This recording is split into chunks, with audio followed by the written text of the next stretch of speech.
விழுப்புரம் அரசு மருத்துவமனையில் தீவிர சிகிச்சை பிரிவில் இருந்த விக்கிரவாண்டி திமுக சட்டமன்ற உறுப்பினர் புகழேந்தி உடல்நலக் குறைவால் காலமாகியிருக்கிறார். சிகிச்சை பலனின்றி அவர் காலமாகியிருக்கிறார். சற்று முன்னர் அவர் தீவிர சிகிச்சை பிரிவில் அவருக்கு தீவிரமாக சிகிச்சை அளிக்கப்பட்டு வருகின்ற செய்தியை நாம் பதிவு செய்திருந்தோம். சென்னையில் இருந்தும் மருத்துவக் குழு விரைந்து சென்று அவருக்கு தீவிர சிகிச்சை அளித்து வந்ததையும் நாம் அறிந்திருந்தோம். இந்நிலையில் சிகிச்சை பலனின்றி அவர் உயிரிழந்திருக்கிறார். விக்கிரவாண்டி திமுக சட்டமன்ற உறுப்பினர் புகழேந்தி உடல்நலக் குறைவால் உயிரிழந்திருக்கிறார். விவரங்களை வழங்க செய்தியாளர் ரமேஷ் இணைந்திருக்கிறார். ரமேஷ், விக்கிரவாண்டி சட்டமன்ற உறுப்பினர் புகழேந்தி தீவிர சிகிச்சை பிரிவில் அனுமதிக்கப்பட்டிருந்த செய்தியை பதிவு செய்தோம். சில நிமிடங்களிலேயே தற்பொழுது அவர் உயிரிழந்த அந்த துயர செய்தியும் பதிவாகி இருக்கிறது. கூடுதல் விவரங்களை பதிவு செய்யும்.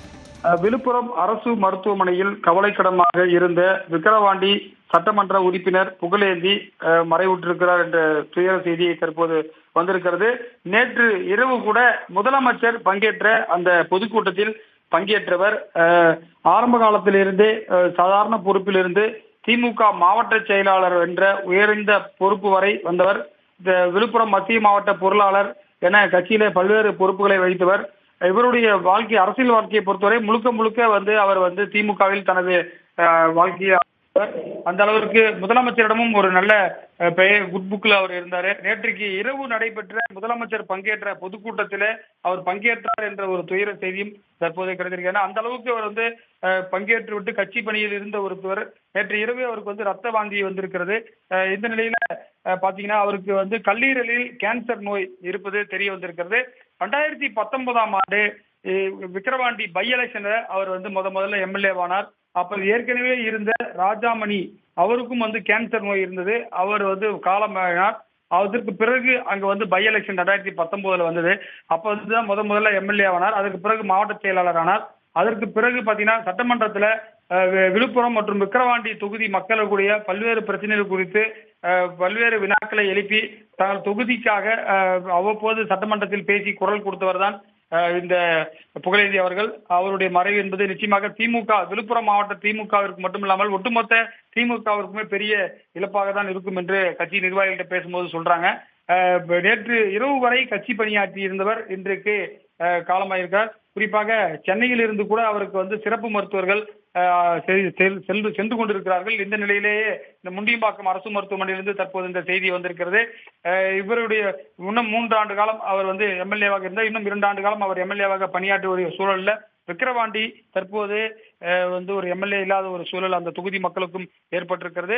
கட்சி பணியை திமுகவில் கொடுக்கப்பட்ட அனைத்து ஆர்ப்பாட்டங்கள், பொதுக்கூட்டங்கள் அனைத்தையும் முன்னின்று நடத்தக்கூடியவர். அமைச்சர் பொன்முடிக்கு மிகவும் நெருக்கமானவர். அமைச்சர் பொன்முடி முதல்ல மாவட்ட செயலாளர் இருந்தாரு. அந்த பொறுப்பு பொன்முடி கட்சியுடைய துணை பொதுச் செயலாளர் மாநில பொறுப்புக்கு வந்தோடனே பொன்முடி வகித்து வந்த மாவட்ட செயலாளர் பொறுப்பை இவருக்கு தான் கொடுத்தாரு. அந்த அளவுக்கு கட்சி நிர்வாகிகள் இருந்து ஆரம்ப காலத்துல இருந்து திமுகவில் இருந்தவர். சாதாரண தொண்டனாக தனது வாழ்க்கையை ஆரம்பித்து முழுக்க கட்சிக்காக தனது அர்ப்பணிப்பை செய்தவர்.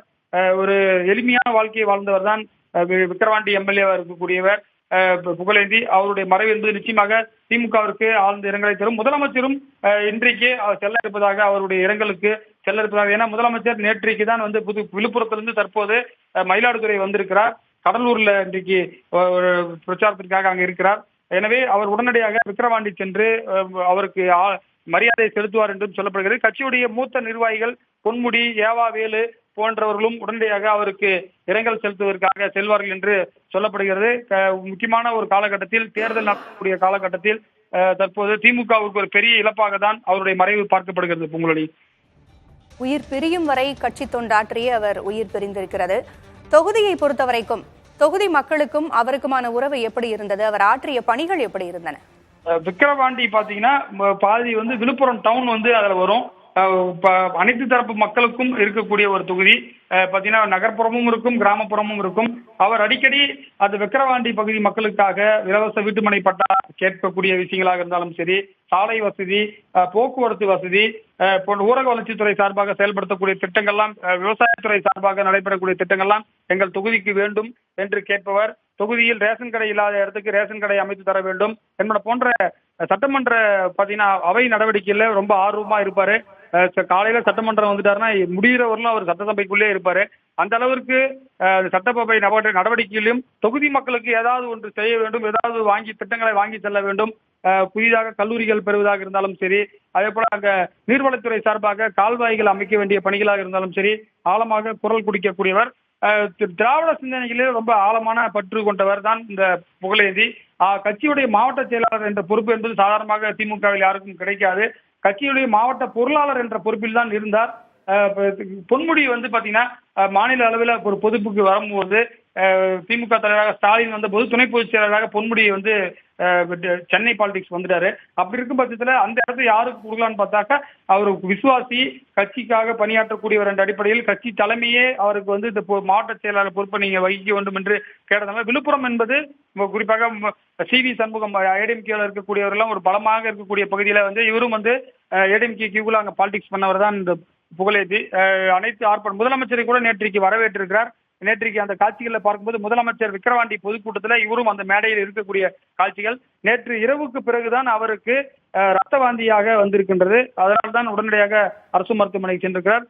நிச்சயமாக விக்கிரவாண்டி ஏற்கனவே 2019 பை எலெக்ஷன்ல தான் அவர் MLA-வாக ஆகியிருந்தார். தற்போது பாருங்க அவருடைய ஒரு எலெக்ஷன் நடக்கும் போதே அவர் மறைவு பெற்றிருக்கிறார் என்பது ஒரு மிகப்பெரிய ஒரு துயர செய்தியாக இருக்கிறது. திமுகவினருக்கு மிகப்பெரிய ஒரு ஆழ்ந்த, ஏன்னா அங்கங்க கட்சி பணியில் இருக்கக்கூடிய திமுகவினருக்கு மிகப்பெரிய ஒரு சோர்வை தரக்கூடிய ஒரு துயர செய்தியை தரும். முதலமைச்சரும் இன்றைக்கு இந்த செய்தி கேட்டவுடனே உடனடியாக தான் செல்வதற்காக திட்டமிட்டிருப்பதாக முதலமைச்சர் அலுவலக தகவல் நமக்கு தெரிவிக்கின்றன.